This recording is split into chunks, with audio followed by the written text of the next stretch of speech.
So this came across my desk. Article on the ABC, car makers could use the new vehicle efficiency standard loophole to put higher polluting cars into Australia before the new vehicle efficiency standard comes in, right? So the government have agreed to delay the official start by 6 months. So it goes back to July 2025 now. Gives me That's a when little it bit of time starts. to buy my... It does. Is this something to do with election? No.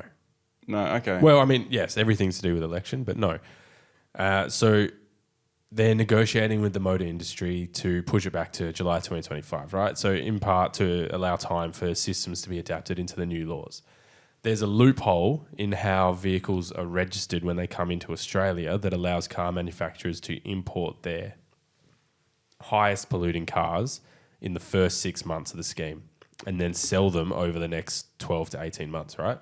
So the scheme, in the first 6 months of the new vehicle efficiency standard, car manufacturers are going to be importing their highest polluting vehicles and then selling them over the course of that next 2 years. Oh. And that doesn't count against their total emissions target. Oh, so they bring them in within that 6 month Yep. period and then they're able to sell them and it doesn't count. Yeah, Providing because... they I can just make them repeated in exactly time. what you said. But Yes, no, exactly right. processing Because unlike other markets which register imported cars at the point of sale at a dealership, Australia's imports are registered for approval at the port, which means they can be bought and registered before the NVES formally, like officially begins, but then sold at a later date without them being counted under the scheme. there you go. Oh, so Cheeky. if a ship is late, that could cost them a lot. If Yes. it's June 2025, Yeah, and they'll be sitting there. and the waiting. wharfies are striking.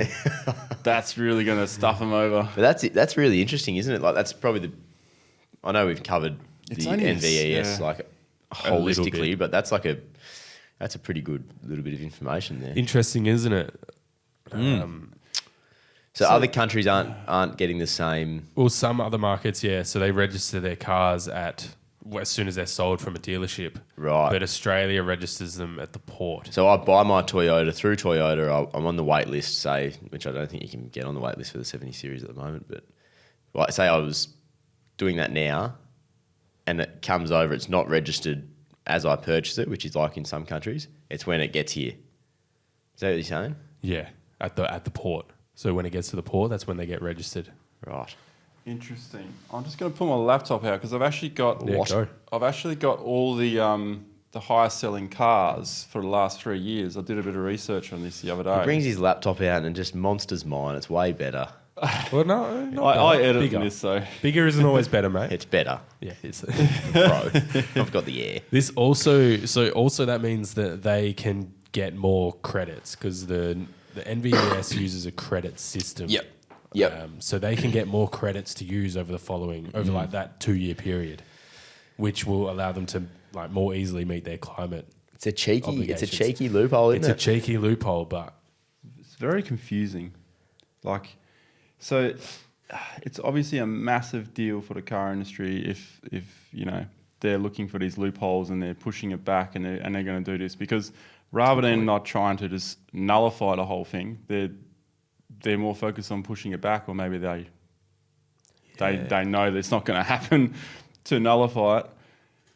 Yeah, that's an interesting it point. seems to me so the government won't be able to close the loophole in time before the scheme begins. So it's open. There's nothing they can do about it.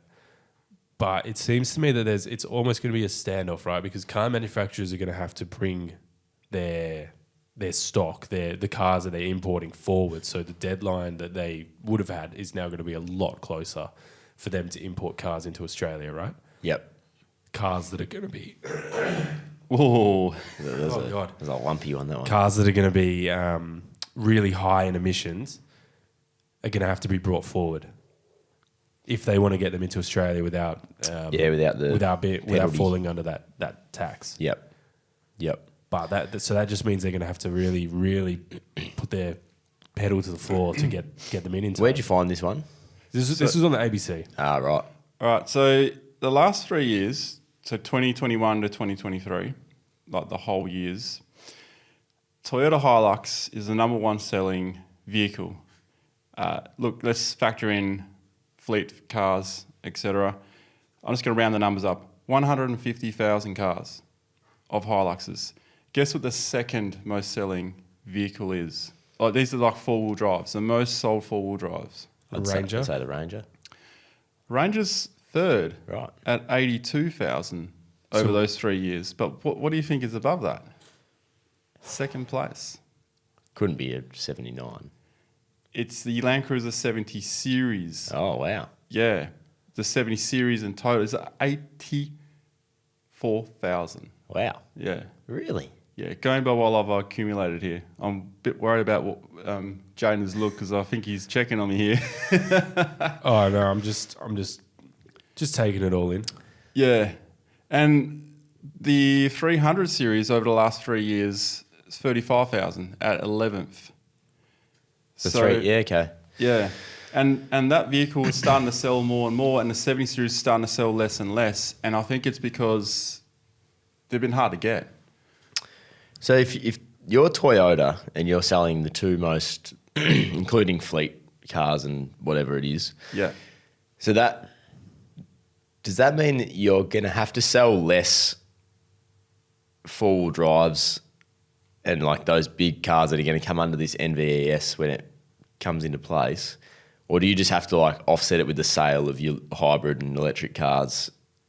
Like, so I don't know, how do they get the balance right here? Yeah, so from the research that I've done a little bit as well, I don't know, Jaden, you might be able to back me up on this or correct me if I'm wrong, but as far as I know, for a manufacturer like Toyota and Ford, they're selling so many cars, their volume is so high, they can't escape this tax. So they're going to have to incur the cost on the car to the customer. Okay, yeah. If that's what they choose to do. Yep.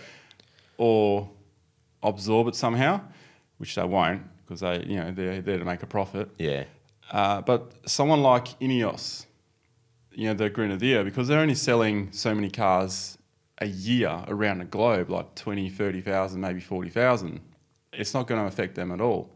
Which means that for a consumer, those prices of the Ineos, I don't know, like I'm guessing and speculating here, but I would say that price is going to be quite attractive compared to, say, like a 300 series or something, because they're going to incur more cost. Yeah. It's a heavier car, like you said, it needs a bigger motor to drive it. You can't put a Prius setup in a 70 series, can you? Yeah. It's interesting. So I don't know, like it's a little bit scary from a point of view from being in Australia, because we need the distance. We need to be able to get there and get back. The whole EV thing is just a load of bullshit that's not going to work in Australia around a city. But like, if you take an EV out to the bush, guess how many solar panels you'll need to charge a Tesla Cybertruck from flat to top. So from 20% to 100%, guess how many solar panels we need out in the bush to charge it within 8 hours? 8? Up. Up of 8? Yep. I thought 8 would have definitely been Yeah, maximum. I was going to guess 8. 12. Okay. 49. Oh. And 49 house panels that are 300 watts each. Actually? Yep. Providing you got clear skies, providing you're getting maximum efficiency out of them, and providing that each panel is operating at 100%, which they won't be. They'll be running at like 80%.